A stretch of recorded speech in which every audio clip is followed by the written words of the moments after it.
El nuestro es un planeta inquieto en el que crecen montañas a partir de mareas de roca fundida. Cada minuto, en algún lugar de la Tierra, un volcán entra en erupción. La gente experimenta una falsa sensación de seguridad cuando pasa un tiempo sin erupciones y piensa que el volcán está inactivo o que se ha extinguido. Desapercibidos y bajo el agua, lentos y contundentes, o violentos y explosivos, los volcanes son tan peligrosos como imponentes.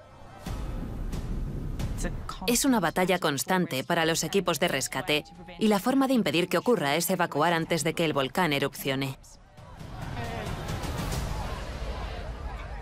Aunque su poder destructivo es despiadado, también son esenciales para la vida en la Tierra. Millones de personas por todo el mundo viven en volcanes activos o sus alrededores. El magma interactúa con las aguas freáticas y esa combinación es explosiva. Durante miles de millones de años, los volcanes han dado forma a la Tierra y a su atmósfera, impulsando la evolución y, más recientemente, cambiando el curso de la historia humana. ¿Cómo nos podemos preparar para el peligro omnipresente de las erupciones volcánicas? ¿Y qué tipo de advertencias deberíamos esperar?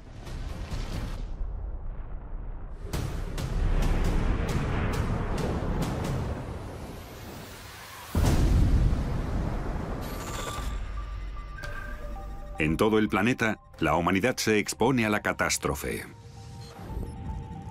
El desastre acecha bajo la superficie de la Tierra.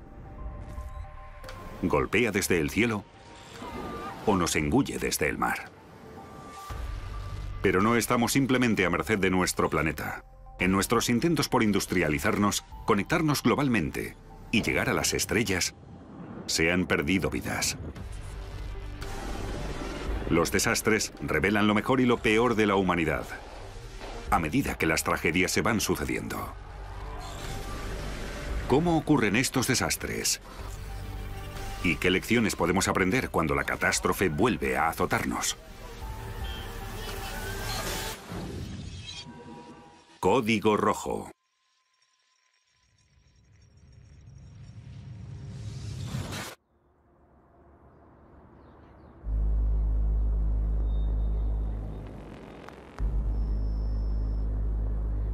En la isla de Java, el monte Merapi es el volcán más activo de Indonesia. Con más de 3 kilómetros de altitud, a menudo se ve humo saliendo de su cima. Merapi se eleva sobre la creciente ciudad de Yogyakarta y sus 400.000 habitantes. Está en uno de los países más densamente poblados de la Tierra, así que millones de personas viven en las proximidades del monte Merapi. Así que aunque habláramos de una pequeña erupción, el impacto podría ser generalizado. 25 de octubre de 2010, Yogyakarta.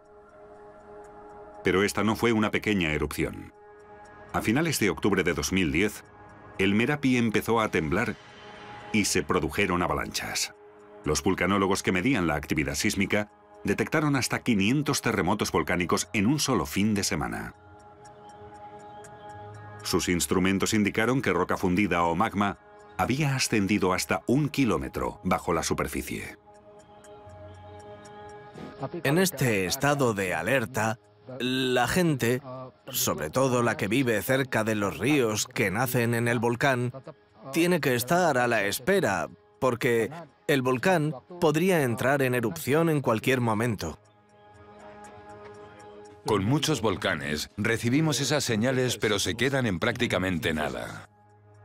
En el caso del Merapi, empezamos a ver una convergencia de factores que hizo que estuviéramos seguros de que algo iba a pasar.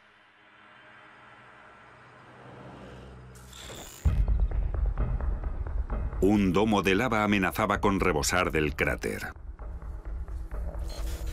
Los domos de lava están formados por magma que es demasiado denso para fluir, así que sube a la superficie y se amontona alrededor de la chimenea. Este domo casi cuadruplicaba su tamaño cada día. Este domo de lava iba creciendo, y ese es uno de los peligros independientes a una erupción activa. Un domo es un gran montículo de roca que puede crecer gradualmente, y aunque no crezca, es inestable porque debido a su topografía, puede que se suelte y se derrumbe. Cuando un domo de lava se derrumba, suele formar lo que llamamos un flujo piroclástico, que es uno de los mayores peligros volcánicos del planeta.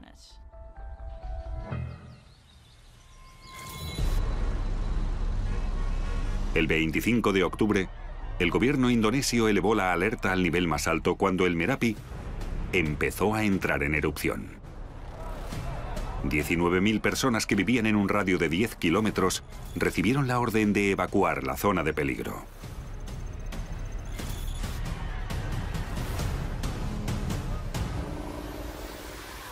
El monte Merapi es uno de los volcanes más vigilados de Indonesia y cuenta con un equipo dedicado a él 24 horas. Al día siguiente, el Merapi explotó. Lo cual no era tan sorprendente. Cada 2 o 3 años se producen pequeñas erupciones y más grandes aproximadamente cada 15 años. Lo inusual fue cómo entró en erupción. La erupción de 2010 fue diferente porque el magma parecía contener más gases volcánicos. Esto produjo una explosión considerable que provocó un estallido lateral de fragmentos de roca y cenizas volcánicas que se precipitaron volcán abajo como flujos piroclásticos.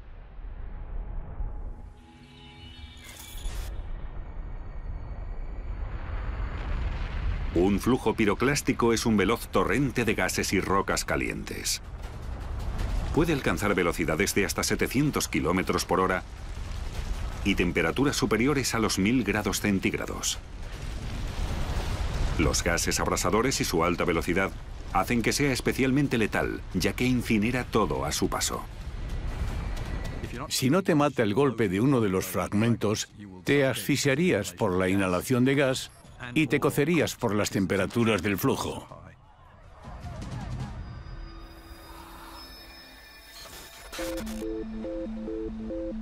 Para explicar por qué el Merapi es tan explosivo, hay que comprender qué ocurre en las profundidades bajo la superficie de la Tierra, en la sala de máquinas de volcanes y terremotos. La corteza terrestre está formada por varias piezas llamadas placas tectónicas que siempre están en movimiento. Por eso los continentes se han movido y han cambiado durante las eras geológicas. Las placas tectónicas flotan sobre el manto, empujándose y chocando en los bordes, por donde las placas se elevan lentamente, creando nuevas cordilleras o continentes. Cuando una placa se mete por debajo de la vecina, la corteza se recicla. Cuando la placa inferior profundiza en el manto terrestre, se calienta y algunas partes empiezan a fundirse.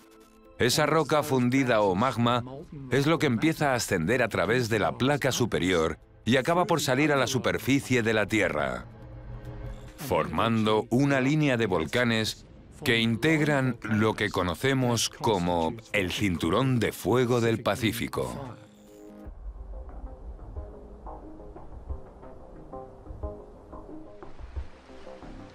Si trazamos el borde del Océano Pacífico, descubriremos que está rodeado por una serie casi continua de fallas geológicas de 40.000 kilómetros de largo.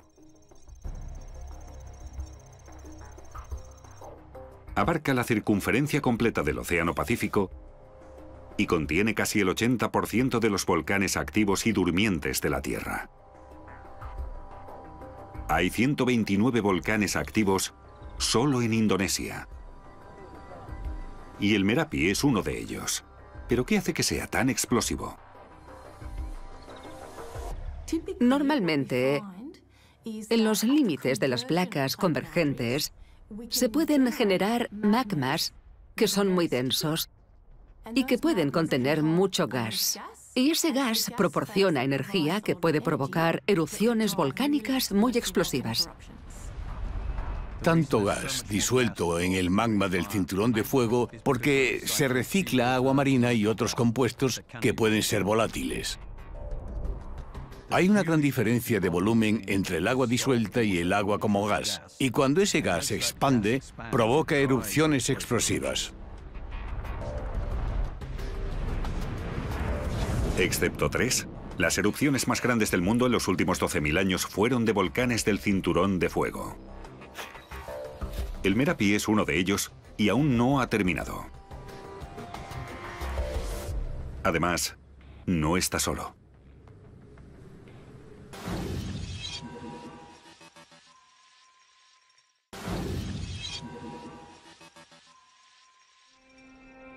El cinturón de fuego del Pacífico atraviesa Japón. Como Indonesia, Japón tiene una alta densidad demográfica. Más de 100 millones de personas viven con más de 100 volcanes activos. De hecho, el paisaje de Japón es un archipiélago de estratovolcanes.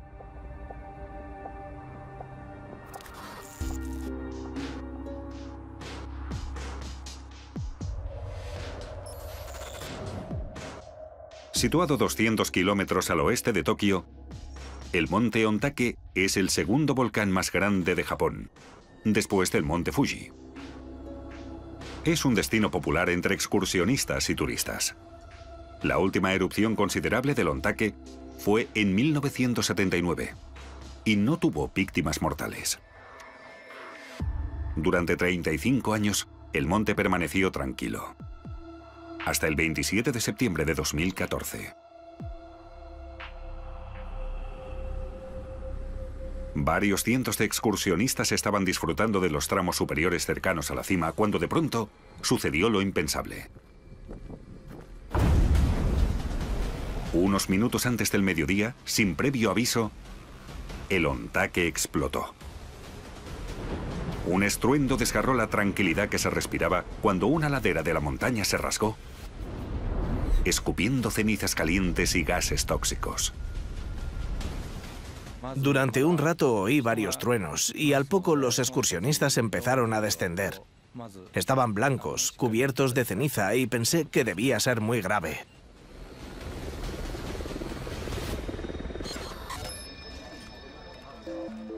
La del monte Ontake fue una gran erupción y además fue imprevista.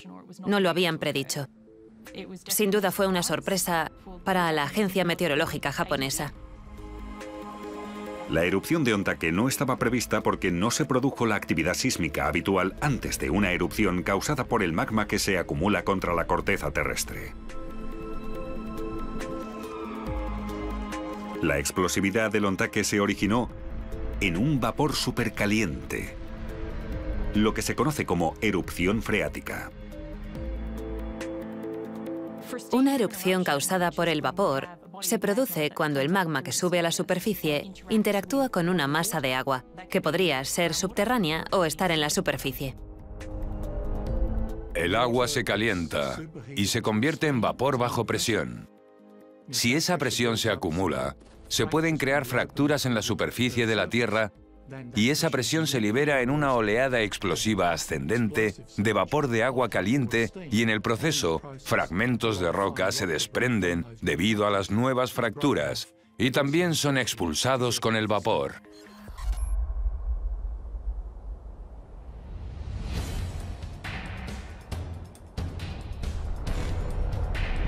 Un torbellino letal de gas abrasador y roca pulverizada salió despedido por el flanco del volcán en una oleada piroclástica. Y los excursionistas que estaban en lo alto, cerca de la cima, se vieron envueltos en esta nube. Este flujo de escombros y vapor abarcó un radio de 3 kilómetros desde el origen.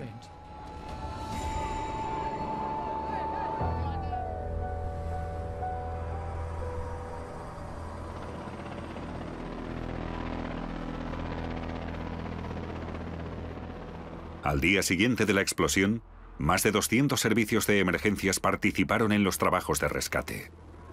Pero la actividad continuada del Ontake impidió que se llevaran a cabo.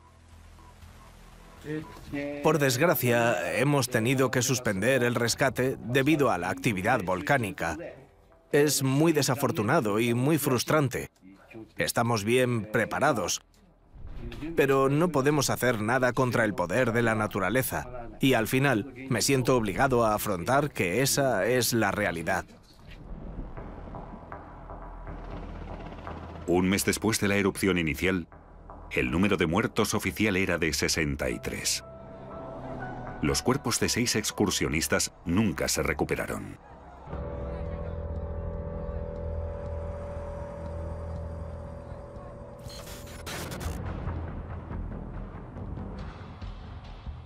El peligro de estas erupciones explosivas es obvio.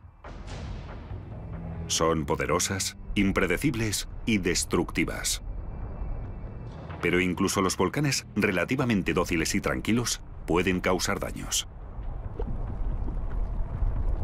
Famoso por sus coladas lávicas espectaculares y frecuentes, el Parque Nacional de los Volcanes de Hawái atrae a 2,5 millones de visitantes cada año.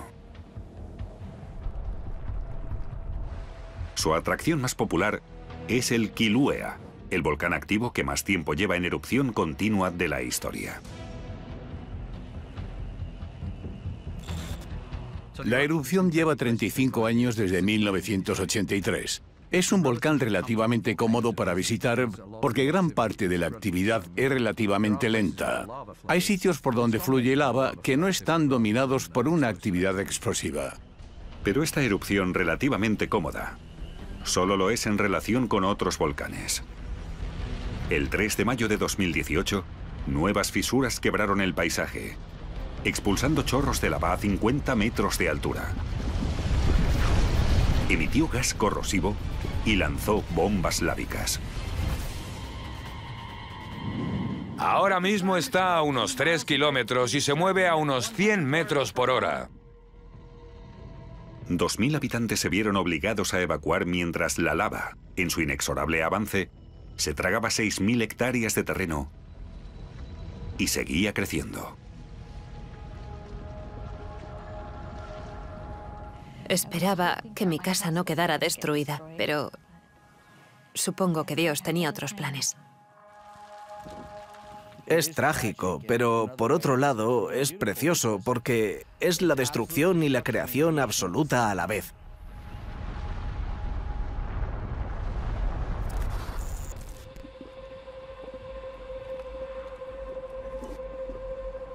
Que la lava fluya de forma constante sobre el suelo como una erupción efusiva o que salga disparada en una explosiva se debe a de qué está hecha la lava, cuánto gas está disuelto en ella y a su viscosidad. Al contrario que los volcanes del Cinturón de Fuego, la lava del Kilauea se origina en las profundidades del manto terrestre, lo cual significa que es mucho menos gaseosa y más viscosa que la de los del Cinturón de Fuego. El volcán hawaiano se encuentra en medio de una placa y está asociado a un punto caliente, una pluma de magma que sube desde las profundidades de la Tierra. Esto causa un aumento de las tasas de fusión del manto, que cuando se funde crea gran cantidad de magma que llega a la superficie de la corteza. Este magma está tan caliente que empieza a abrir un agujero en la corteza terrestre. Sale por donde quiere. El mayor flujo de material saliendo a la superficie terrestre en uno de estos puntos calientes está en Hawái. Crea un tipo de volcán que llamamos volcán escudo. Son algunos de los volcanes más grandes de la Tierra, pero solo se ve la punta que sobresale del mar, como pasa con un iceberg. Un volcán escudo se forma con capa tras capa de lava enfriada. La división entre estas capas es más débil que la roca circundante y la lava, bajo una presión extrema, atraviesa la roca, agrietándola y creando fisuras. El 29 de junio de 1983, una de estas fisuras señaló el comienzo de la erupción del Kilauea. Nada puede detener la lava. Si viene, viene. Las coladas de lava son impredecibles, no sabes la cantidad de gas que saldrá. En la escala de un volcán del Cinturón de Fuego, las explosiones no son tan vigorosas, ni llegan a la estratosfera, pero son letales, y en el pasado ha muerto gente en acontecimientos explosivos. Te hace sentir impotente, la verdad. No puedes hacer nada al respecto.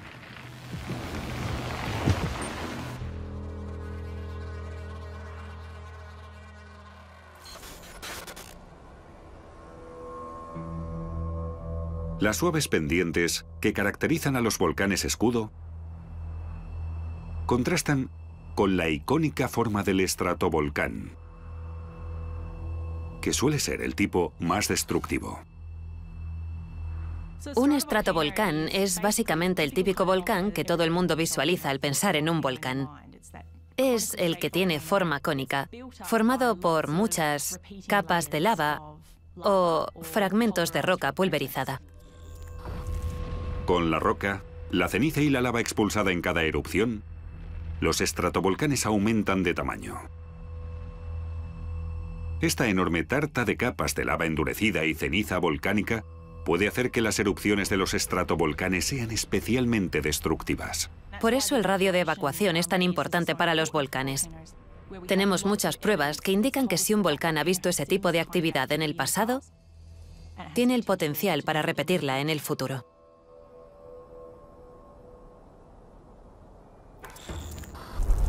Para el estratovolcán Merapi, el radio de evacuación de 10 kilómetros resultó ser insuficiente cuando empezó la segunda fase de erupciones. Una semana después de empezar, bombas de lava y oleadas piroclásticas descendieron por la ladera. Tengo miedo y soy consciente del peligro. Por eso estoy intentando salvar a todos mis vecinos. Hubo bombas volcánicas asociadas con la actividad del Merapi. Es un fenómeno volcánico habitual que se observa en los estratovolcanes. Son pedazos de magma semiderretido que salen volando del volcán y siguen una trayectoria balística. Un manto de cenizas cubrió el paisaje y muchas reses murieron asfixiadas. Los que al principio se negaron a abandonar sus granjas en las fértiles laderas del volcán, empezaron a llegar por miles a los refugios de emergencia. Estábamos en el mercado de Butó cuando nos ordenaron que lo evacuáramos, porque estaba lloviendo arena en la zona. Así que huí.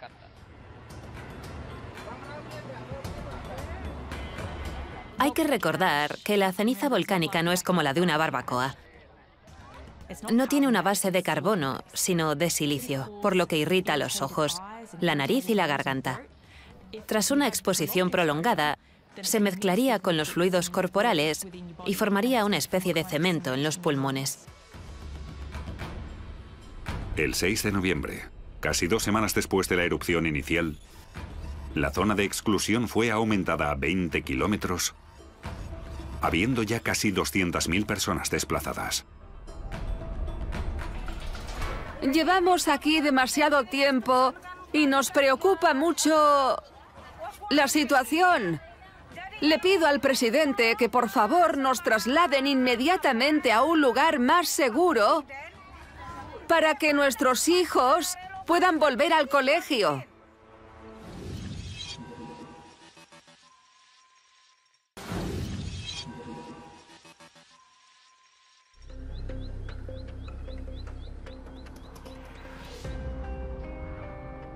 En las cercanías de un volcán en erupción, hay bastantes riesgos letales por los que preocuparse. Pero cuando miles de personas abandonaron la zona de exclusión del Merapi, las autoridades también estaban preocupadas por sus efectos a mayores distancias. Sí, queremos escapar de Yogyakarta porque hay mucha ceniza en el ambiente. No tiene sentido y mi padre y mi hermano están enfermos.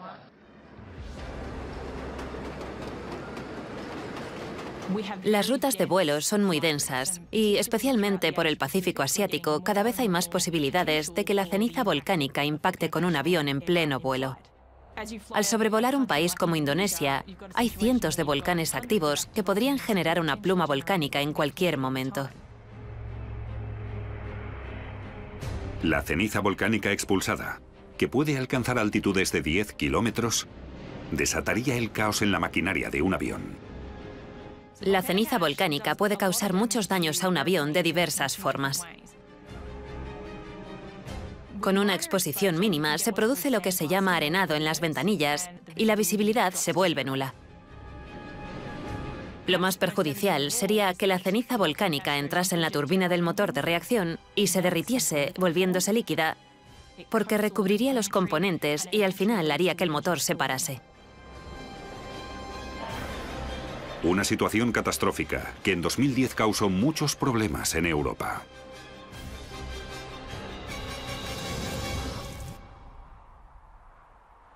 ...14 de abril de 2010... Eyjafjallajökull. En Islandia conocen bien la actividad volcánica. Su interior montañoso está salpicado de coladas de lava, chimeneas activas y cráteres humeantes. Esta actividad geológica atrae a miles de turistas cada año a la isla del hielo y el fuego. Islandia tiene muchos volcanes y como hay erupciones explosivas casi cada década, se les da muy bien monitorizar volcanes y comprender sus señales de advertencia.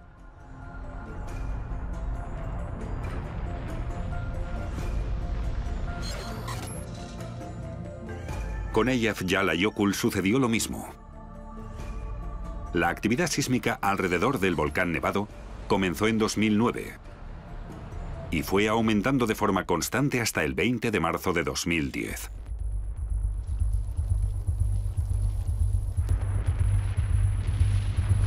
La primera fase de la erupción fue muy benigna.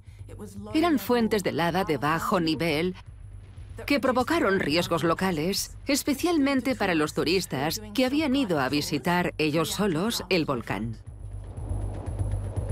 Cuando me enteré de la erupción del volcán, decidí que quería venir. Así que reservé un fin de semana, vine a ver el volcán y ha sido increíble. Aún me pican los ojos por la ceniza volcánica, pero ha estado muy bien. El 13 de abril, un enjambre sísmico señaló el inicio de la segunda fase de erupciones del Eyjafjallajökull. La presencia de un glaciar encima de un volcán activo crea unas condiciones en las que se puede dar una actividad mucho más explosiva. El magma calienta el hielo, que se derrite, el agua enfría el magma y el resultado es una erupción muy explosiva.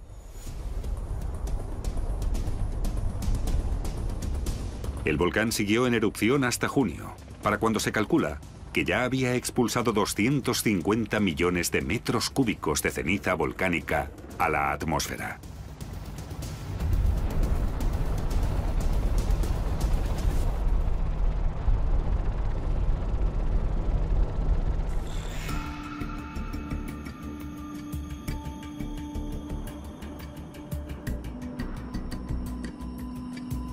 Durante la erupción del Eyjafjallajökull en 2010, los vientos fueron inusuales y llevaron la ceniza desde Islandia al espacio aéreo europeo e incluso hasta África.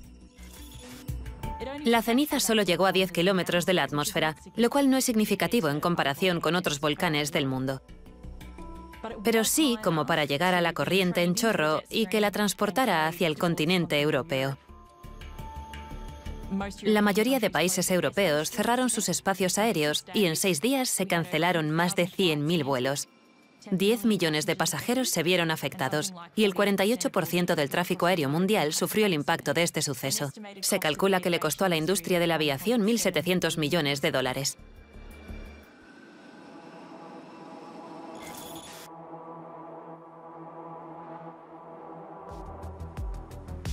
La erupción del Eyjafjallajökull estimuló la investigación de métodos de mitigación.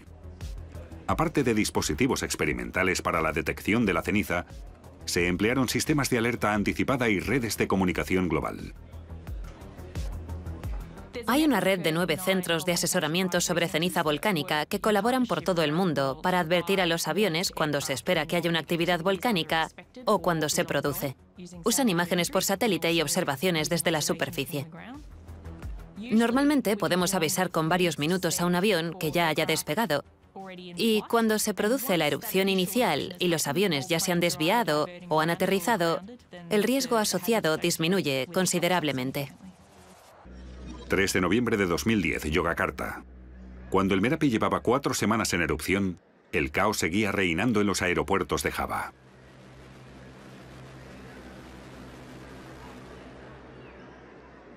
Las erupciones volcánicas pueden durar días, meses o años. La duración media de una erupción volcánica es de entre 3 y 9 meses. La gente que se quedó durante la erupción de 2010 recibía advertencias y predicciones constantes del gobierno sobre las condiciones que podían esperar en el volcán. Les urgían a que evacuaran, y la mayoría de los habitantes evacuó las zonas de mayor peligro, lo que llaman la zona roja en Indonesia. En el momento, al gobierno indonesio le costó mucho convencer a algunos habitantes de que la amenaza era real y que, por su bien, debían alejarse del volcán, aunque fuera por un tiempo. Ante tales peligros, ¿por qué había gente que se resistía a evacuar?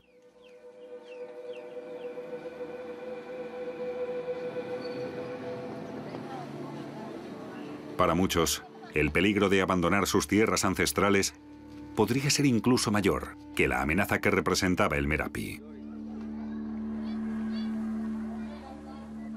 Si hablamos de riesgos, vivir en la ladera de un volcán no es la mejor decisión. Pero la mayoría de gente que vive en estos sitios no tiene otra opción. Son los únicos sitios en los que se pueden permitir comprar tierras o simplemente las ocupan. Esas parcelas que normalmente usan para la ganadería y la agricultura son sus únicas posesiones en la vida. Y por ese motivo, a menudo se muestran reticentes a abandonarlas. Por todo el mundo, cientos de millones de personas asumen un riesgo potencialmente devastador al vivir en volcanes activos o cerca de ellos. El motivo por el que tantos pueden sobrevivir allí, irónicamente, se debe a los propios volcanes. Toda la superficie está formada por materiales volcánicos.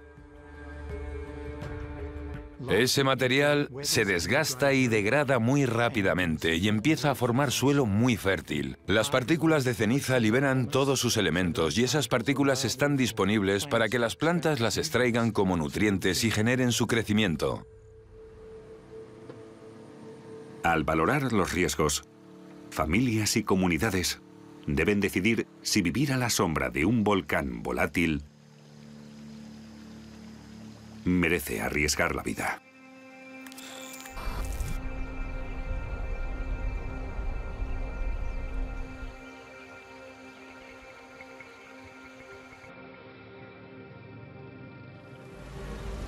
La ceniza que cubrió las comunidades cercanas al Merapi hará que varias generaciones después el suelo sea fértil y rico en nutrientes. Pero en los días siguientes, la zona quedó ahogada bajo su peso. Las fábricas y las escuelas tuvieron que cerrar y se perdieron cultivos por valor de varios millones de dólares. ¿Qué puedo decir?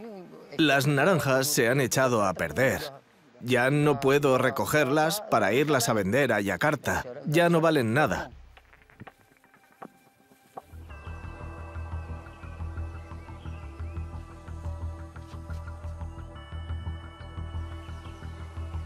En 1991 se creó el programa de volcanes de la década. En un principio fue diseñado para examinar cómo podrían estudiarse mejor los riesgos que presentan algunos volcanes para los centros de población y cómo se podrían mitigar esos posibles peligros en caso de nuevas erupciones. Nuestro informe diario siempre incluye el tiempo que hace, las condiciones de humo en el cráter, los terremotos, el viento, las temperaturas y también la deformación del cráter en el momento. La idea era reunir a expertos científicos y de protección civil para que compartieran su conocimiento y planearan de forma anticipada la gestión del siguiente desastre natural.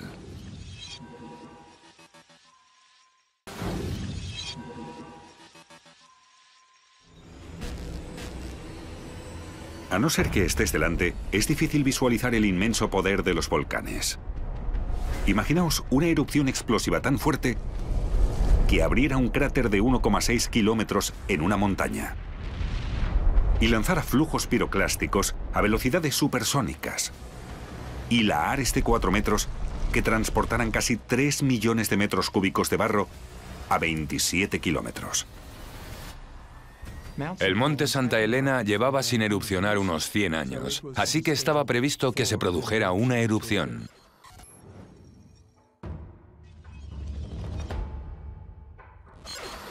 La erupción del monte Santa Elena en 1980 ha sido el evento volcánico más letal y destructivo económicamente en la historia de los Estados Unidos.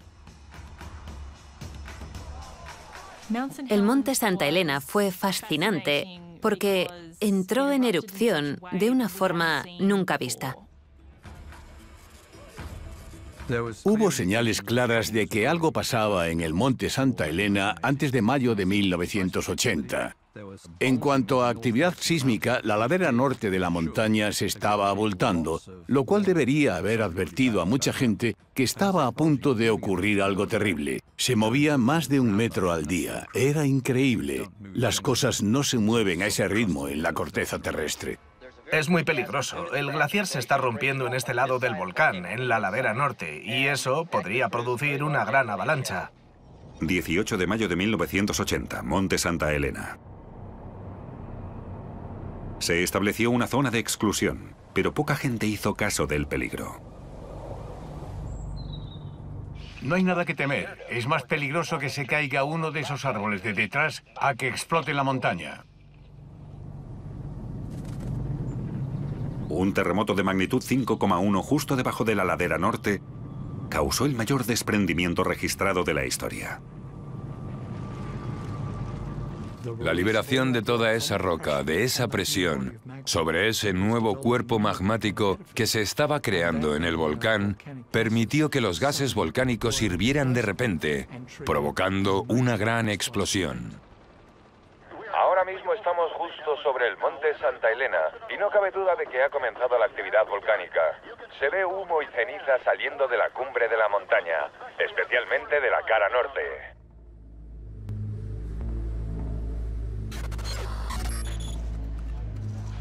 Todas las erupciones se comparan usando el índice de explosividad volcánica. El IEV es una escala para volcanes que se basa en cuánto material se expulsa, a qué altura y cuánto dura la erupción. Es una escala del 0 al 8, siendo 0 una erupción no explosiva y el 8 responsable de algunos de los eventos más colosales que hemos visto en el planeta. Cada intervalo entre el 2 y el 8 es logarítmico, lo cual significa que es 10 veces peor que el intervalo anterior.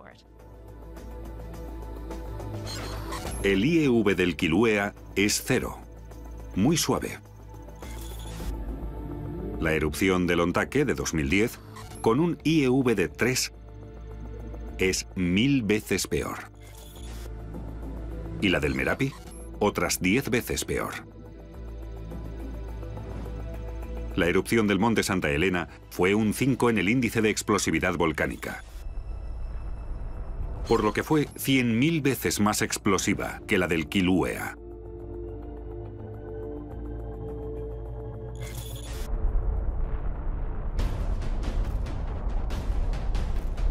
No uno, sino varios flujos piroclásticos recorrieron enormes distancias a velocidades casi supersónicas. Cuando pensamos en una erupción volcánica, nos imaginamos una erupción vertical que sale desde la cima del volcán hacia el cielo. En el caso del monte Santa Elena, el volcán explotó lateralmente o de lado.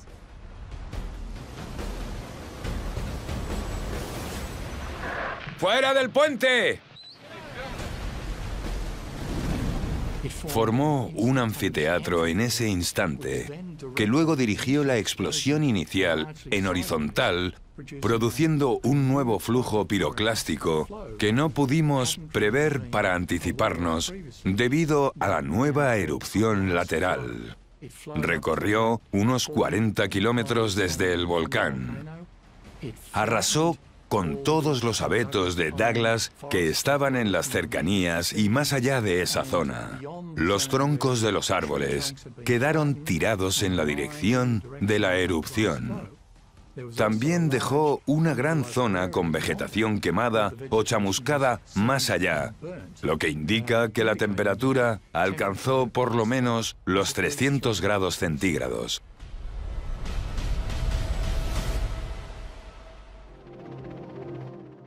En el momento de la erupción, había bastante nieve en la cima. Y antes de la erupción de 1980, había varios pequeños glaciares estivales. La erupción movilizó la mayoría de esa nieve. Y también destrozó los glaciares de la cumbre. Todo eso acabó transformando lo que llamamos una avalancha de roca seca en un flujo de lodo o colada detrítica que causó bastantes daños, incluso a 60 kilómetros de distancia del volcán. 7 de noviembre de 2010, Yogyakarta. El coste humano de la erupción del Merapi de 2010 fue enorme. 353 personas murieron. Cientos resultaron heridas y miles tuvieron problemas de salud causados por la ceniza.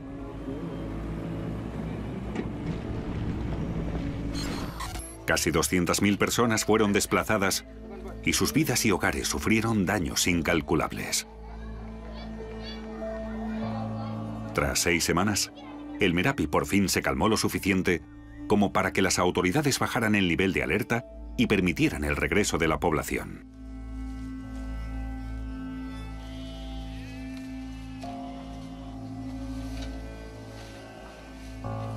Pero el Merapi no tiene un sueño profundo, y solo es cuestión de tiempo que vuelva a despertar.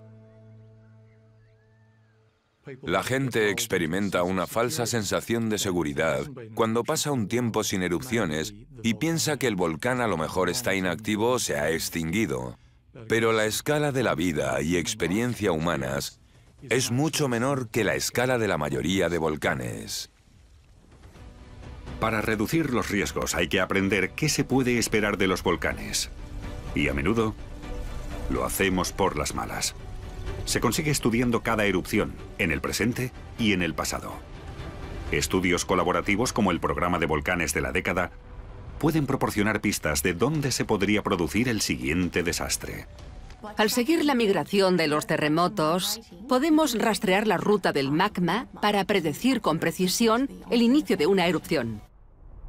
Y las pistas del registro geológico también pueden ayudar a comprender mejor los eventos volcánicos.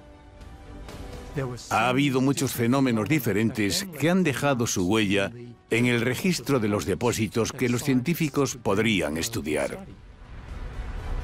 Dependemos de ese comportamiento para hacer predicciones. No es una garantía, pero ayuda a entender qué se podría hacer. Al final, en lo que respecta a los volcanes, por mucho que sepamos o por muy preparados que estemos, siempre debemos estar listos para lo inesperado.